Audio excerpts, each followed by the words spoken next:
मैं हमेशा जब घर से निकलता हूं तो मैं अपनी फैमिली को हमेशा कहता हूं, प्लीज जब मैं मॉर्निंग में निकलूं मुझे कुछ भी डिस्टर्बेंस माइंड में मत दो।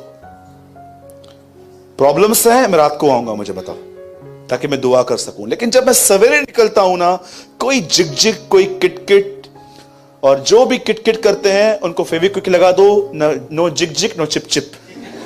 ठीक है? लिसन, कई बार होता है, आपको पता है इस बात का कि कभी कभी आप जब स्ट्रेस पालकर काम करते हो, कभी आपने देखा है आपके काम करने की गति कितनी धीमी हो जाती है। आप सोचो, आप खाना खा रहे हो और आपको आपके डेस्कटॉप, आप काम कर रहे थे डेस्कटॉप पे और आपको कॉल आया, जल्दी घर पे आ, मम्मी का तबीयत ठीक है। आप खाना खा पाओगे? हाँ बिठा, मैं आ रहा हूं। ये अचार किधर है मेरा? आप खा पाओगे? आपको पता है स्ट्रेस की सबसे गंदी चीज क्या है?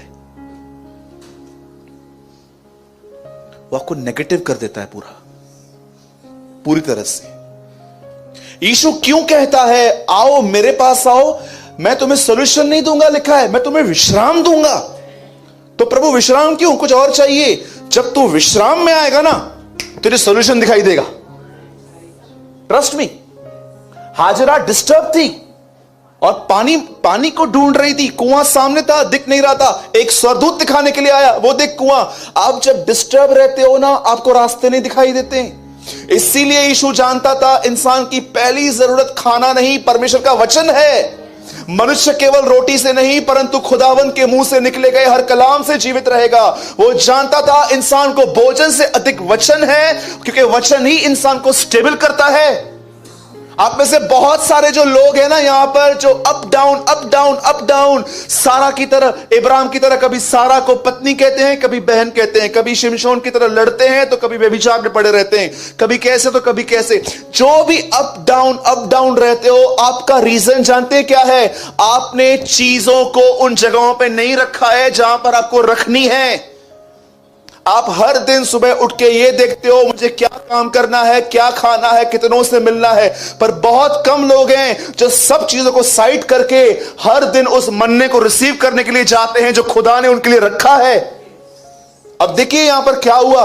यीशु मसीह एक भीड़ को देख के कहता है, जितने के पास बोझ है वो आओ, मैं तुम्हें विश्राम दूंगा। प्रभु तू ये भी तो पूछ मुझे किस बात का बोझ है। वो जानने की जरूरत नहीं है। मैंने तुझे ऐसा बना दिया है, तू बहुत कुछ कर सकता है, लेकिन सबसे पहले तू पीस में आ। मैं आपको कहना चाहता हूं, कभी कभी आप देख रहे हो ना कि आपके अंदर पीस नहीं है, शांति ढूंढो। और मैं आपको बताता हूं शांति कैसे मिलती है। सिंपल चीज है, अपने आप को उसके सामने खाली कर दो।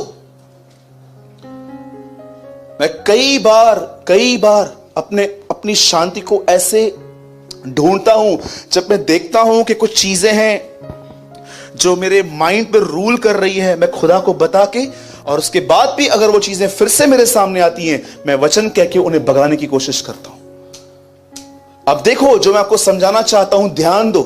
मैं आपको समझाना चाहता हूं आप कैसे अपना पीस खोते हो। आज मैं आपको वो समझाना चाहता हूं, ठीक है? पुराने नियम को पढ़ते समय आप एक बात चेक करो। जब परमेश्वर ने देखा कि इंसान ने गुनाह किया है, तब परमेश्वर ने क्या किया? एक बलिदान लिया, उसे काटा और उसके अंगरखे बनाए और आदम को पहना दिए। मैं आपको पूछना चाहता हूं, जितने लोग यहां पर बैठे हैं, बताइए ये जो जानवर था ये किससे दर्शाया जाता था? पक्का? Okay, first. सेकंड, अब मैं आपको दूसरा पूछना चाहता हूं, बताइए जब परमेश्वर ने मूसा को कहा मिलाप वाला तंबू बना, यह मिलाप वाला तंबू क्या दर्शाया जाता था? क्योंकि बाइबल के अंदर लिखा है व्यवस्था, मतलब पुराना नियम आने वाली चीजों की छाया है। मतलब पुराने नियम में जो भी हो रहा था, एक दिन वो प्रेजेंट था क्राइस्ट का। बताइए ये जो मिलाप वाला तंबू था, ये किसको दर्शाया जाता है? सबसे पहले क्या है? हौद। उसके बाद क्या है? एक कर्टन। आप जानते हो ये तंबू पूरा लकड़ी पे खड़ा होता था। बोलो लकड़ी। जैसे आप मिलाप वाले तंबू में जाओगे ना, पहले आपको लकड़ी मिलेगी, उसके बाद आपको पवित्र स्थान में एक हौद मिलेगी जहां पर चीजें धोई जाती हैं, और अंत में परम पवित्र स्थान, लकड़ी, सबसे पहले यीशु का क्रूस दिखाई देगा आपको कि वो मेरे लिए मरा। जैसे आप उसके सामने जाओगे, उसके बाद हौद है, पवित्र आत्मा आपका शुद्धिकरण करता है, और उसके बाद पीछे है परम पवित्र स्थान। उसके बाद इंसान खुदा के साथ चलना सीखता है। हर चीज जो पुराने नियम में है वो प्रेजेंट करती है कुछ ना कुछ। वो जो लैम उन्होंने काटा परमेश्वर ने अदन की वाटिका में, वो यीशु का प्रतीक था। ये जो बलिदान था, ये जो मिलाप वाला तंबू था, 3 कोट्स थे, बाहरी आंगन, पवित्र स्थान, परम पवित्र स्थान। ये इंसान को दर्शाया जाता था, शरीर, प्राण, आत्मा। आइए तीसरी चीज जो मैं आपको पूछना चाहता हूं, बताइए अंजीर का पेड़ किसको दर्शाया जाता है पुराने नियम के अंदर? जब आप पढ़ते हो अंजीर का पेड़, यीशु ने क्या कहा? मेरे आने से पहले वो पेड़ फिर से फूलेगा। वो इज़राइल को दर्शाया जाता है, इज़राइल। आइए आप पुराने नियम में जो भी आप पढ़ते हो, जब याजक वेदी पे जाते थे तो 7 बार वो लहू छिड़कते थे। यीशु मसीह को 7 मारे पड़ी थी। 1 2 3 4 5 6 7 भाल खींचे गए थे।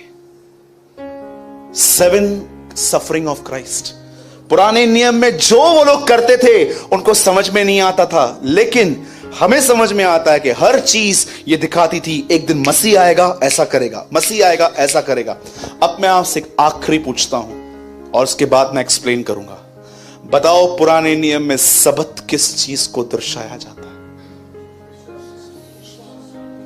विश्राम को। जब परमेश्वर ने इंसान को बनाया, क्या कहा? 6 दिन काम करना, 7वें दिन विश्राम करना। ठीक है, आदम कितना टाइम अदन की वाटिका में रहा? कुछ ही समय।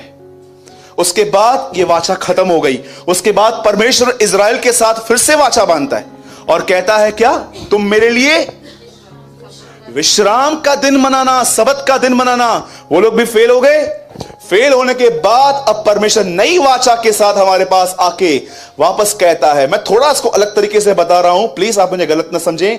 हे सब परिश्रम करने वालों, बोझ से दबे हुए लोगों, मेरे पास आओ, मैं तुम्हें उस सबत में ले चलूंगा।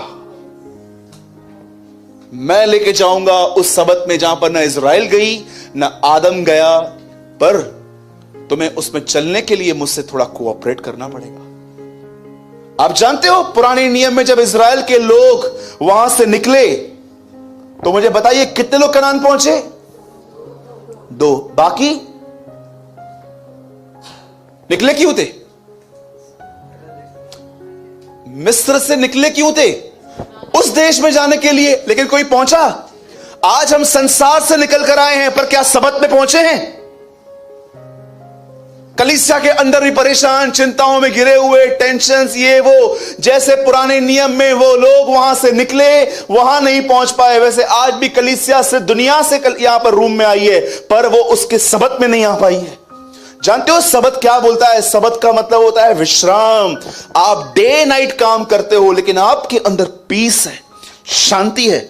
और वो शांति आपके अंदर क्यों नहीं आई है, आज मैं उसका रीजन आपको बताना चाहता हूं एक बहुत ब्यूटीफुल स्टोरी से। ध्यान दीजिए। अब बाइबल मुकद्दस बताती है यीशु मसीह 3 लोगों से प्रेम करते थे, सबसे करते थे, लेकिन इन 3 लोगों के नाम लिखे हैं, मार्था, मरियम, लाजर। ठीक है, जब यीशु को पता चला कि वो बीमार है, और जब उसे पता चला, उससे क्या किया? वो रुक गया। रुकने के बाद जब उसको पता चला कि अब वो मर चुका है, तब वो वहां पर गया। आइए मैं आपसे एक सवाल पूछता हूं, जैसे यीशु वहां पर गया, सबसे पहले उससे कौन मिलने के लिए आई? मार्था। Praise the Lord. और जब मार्था वहां पर मिलने के लिए आई तो उसने क्या कहा? प्रभु, यदि आप यहां होते तो मेरा भाई नहीं मरता, और मैं जानती हूं अब भी आप परमेश्वर से कुछ मांगोगे तो वो आपको देगा। कुछ समझ में आ रही है इसकी बातें? आपको नहीं लगता एक भटका हुआ मन है?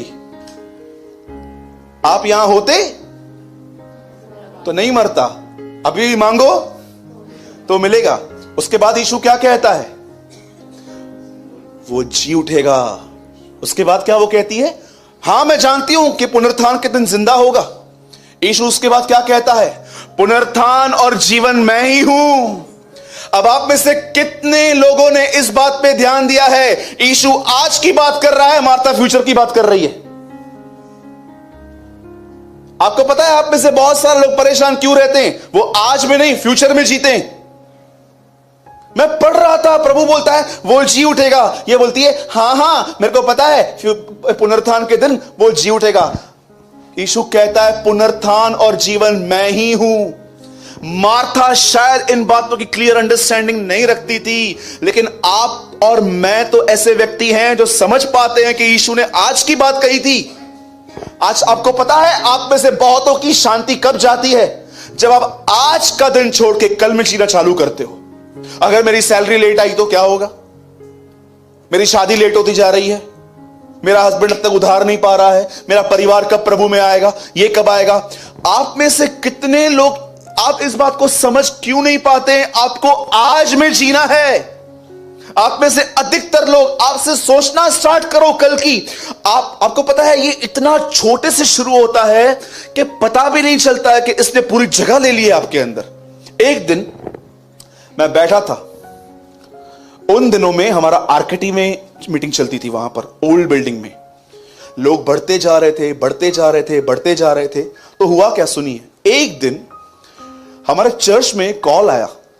एक बहन ने कहा ब्रदर मुझे आपसे कुछ बात करनी है, और वो बहन उल्लासनगर के बाहर की थी। तो मैंने बोला बोलिए सिस्टर। बोला भैया मैं आई थी आज मीटिंग में। तो मैंने बोला आप दिखे तो नहीं? बोला चली गई मैं ऐसे ही। बोला क्यों? बोला सीढ़ियों तक बैठने की जगह नहीं थी। मैं कहाँ बैठूं? मैं आके चली गई। अब जानते हुआ क्या, मैं सोच रहा था इतने सारे लोग आने वाले हैं, हमारे पास जगह नहीं है बैठने की। और आपको पता है मैंने वो स्ट्रेस लेना चालू कर दिया, जगह नहीं है, जगह नहीं है, जगह नहीं है, जगह नहीं है, जगह नहीं है। और जानते हो एक दिन हुआ क्या, मैं ये देख रहा था ये स्ट्रेस मेरी प्रीचिंग पे इफेक्ट कर रहा था। मैं प्रचार वैसे नहीं कर पा रहा था जैसे मुझे करना चाहिए। मुझे दिख रहा था कई बार कि मैं फ्रस्ट्रेट हूं अंदर में। क्यों? क्योंकि कभी कभी बच्चे, आप जितने ओल्ड बिल्डिंग में आते थे आप सबको पता रहेगा, कभी कभी मुझे प्रीच करने के लिए इतने सिर्फ 4 इंच या 6 इंच मिलते थे। कितने लोग यहां पर हैं जो आते थे ओल्ड बिल्डिंग में? इतनी सी जगह मिलती थी, और कभी कभी बच्चे खेलते थे मेरे यहां पर। हाँ एक बार टेम्प्ट हो गया, मैंने बोला एक बार मैं तो गुस्से में आ गया, यार प्रचार तो करने तो इतने लोग आते हैं। एक बच्चा मामा करके पकड़, मामा कलीसा के बाद मामा को पकड़, छोड़ इधर। ट्रस्ट मी, मैं देख रहा हूं फ्रस्ट्रेट। मैं घर पे आके बैठा, मुझे प्रभु ने एक बात कही, सुन जगह नहीं है ना, नहीं ढूंढना, स्ट्रेस क्यों ले रहा है? तो क्या कर सकता है? हाँ प्रभु मैं ढूंढ सकता हूं। तो ढूंढना, स्ट्रेस क्यों लेके बैठा है? कभी कभी आपने देखा है, आप पढ़ाई करते हो, एग्जाम्स देके आते हो, और आपकी रिजल्ट तक हालत क्या हो जाती है? रिजल्ट के दिन ऐसे दिखाई देते हैं, ऐसा लगता है कब्र में से उठ के आया है। देखा है आपने? सोचो आपकी परफॉर्मेंस अच्छी नहीं है जॉब में, और आपको कहां से हिंट मिली है कि शायद आपको आंसर मिल सकता है, भाई आप जाओ यहां से। आपकी हालत कैसे हो जाती है? मेरे भाइयों और बहनों, आप कल में जी रहे हो। अगर आप अपने सबक में जीना चाहते हो तो आज में जियो।